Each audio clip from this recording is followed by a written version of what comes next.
السلام عليكم، ازيكم يا حبايبي؟ عاملين ايه؟ وحشتوني جدا جدا. كل سنة وانتم طيبين بمناسبة شهر شعبان الكريم، منتصف شهر شعبان. اللهم بلغنا رمضان، لا فاقدين ولا مفقودين بإذن الله، وان شاء الله يعود عليكم الأيام بخير والبركة ان شاء الله. هنعمل بقى مع بعض سمك مكرونة بلدي، وهنعمل رز بالخلطة، رز الصيادية بالبصل المكرمل، وان شاء الله هنعمل سلطة خضراء معانا بطريقة كده سهلة وبسيطة. نوريكم بقى ايه تتبيلة السمك الجميل. معايا سمك مكرونة غسلته ونضفته كويس جدا، عصرت عليه ليمون كده، والدقة بتاعتي دي بقى ايه الخلطة بتاعت التتبيلة. معانا توم وكمون وكزبرة وشطة وبابريكا وفلفل اخضر، هضربهم كده معايا في الكبة، وزي ما انتوا شايفين كده معايا هنزل بقى ايه بالخلطة دي اللي نتبل بيها السمك. هفضل بقى ايه سمك المكرونة بقى مش هنتبله واحدة واحدة، لا احنا هنحط الخلطة ونفضل نقلبها كده زي ما انتوا شايفين معايا كده في الفيديو، لحد لما كل السمك يشرب التتبيلة بتاعتنا الجميلة دي. وانا حطيت معلقة خلطة سمك مع الخلطة، هي اللي لونها اصفر كده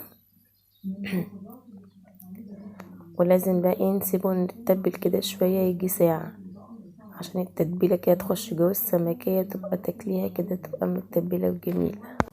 والتتبيلة برضو عليها معلقة ملح كبيرة. اهم حاجة في السمك اللي هو يتغسل كويس جدا وتعصر عليه ليمون، وبعد كده بقى تتبليه وتقعديه في التتبيلة شوية تطلع معاكي السمك متبل وجميل. وانا كده بقى بدرته بالدقيق، وهبتدي بقى بالطاسة بتاعتي الجميلة دي هنزل بالزيت كده ساخن. بعتذر على صوتي ان انا واخده نزلة برد جامدة جدا، ادعوني بالشفاء ان شاء الله. وكده انا نزلت السمك لحد كده اما ايه ما يتحمر، متقدريش تقلبي فيه كتير، يعني لحد ما يتحمر كده ياخد وش الاول بزيت السمك المكرونه، ما يتقلبش كتير. اول ما ياخد كده معاكي اللون الجولد ده يا دوبك تنقليه على الناحيه التانية، تقلبيه على الناحيه التانية وما تقلبيش فيه كتير عشان هو بيتكسر.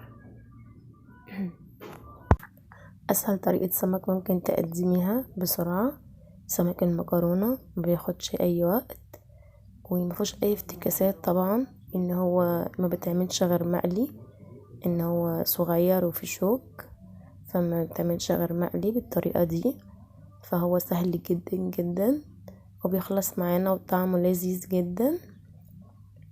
كده انا بشيل معاكم الفلفلايه دي عشان كده تتحرق بقى خلاص من الزيت. وزي ما انتوا شايفين كده لون الجلد الذهبي الجميل كده بتاعه بيخليه كده مقرمش كده وجميل. وانا كده بمنتج لكم الفيديو عايزه اكل السمكيه اللي طالعه دي سخنه دي، بصراحه كان طعمه جميل جدا.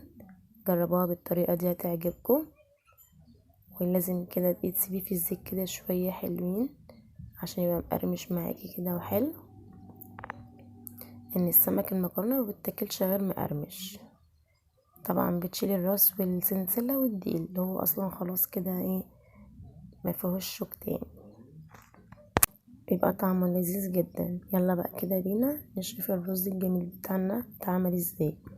طبعا كده كان معايا ايه بقى حلة على النار، حطيت فيها حبة زيت كده محترمين، وحطيت بصلاية متقطعة صغير.